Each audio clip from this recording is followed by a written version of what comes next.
You have 3 times Passé, right? 3 times Passé. So the Passé all different method to do it. Okay, when you do the from here, you follow front leg to do the Passé. Look, you plie, your knee has to go back first. Knee go back to first, and then your lower leg, your foot follow. So that make you turn out. Okay, I see some girls go, see, lower leg go first, and then you open.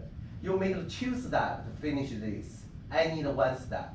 From here, knee open, lower leg go follow. See, 1 step, I finished. Got it?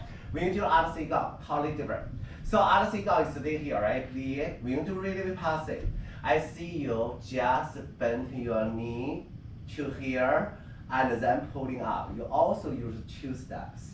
Look at me, okay? From here, you need knee pulling up first, and then bending your knee. Bending your lower leg, okay? You gotta make sure knee pulling up. By the time your toes touch your leg, already in a position. So 1 stop, now 2 stop.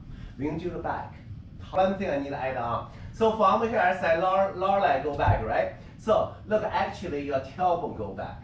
If your lower leg go back like what you just did, look, you have this moment. You see, you don't want this moment, and then you push your hip forwards. From very beginning, your tailbone for first. Tailbone go first and Passé. Clear? So that will be tailbone, lower leg. The last one is your knee. Tailbone, lower leg, and then you keep nicely.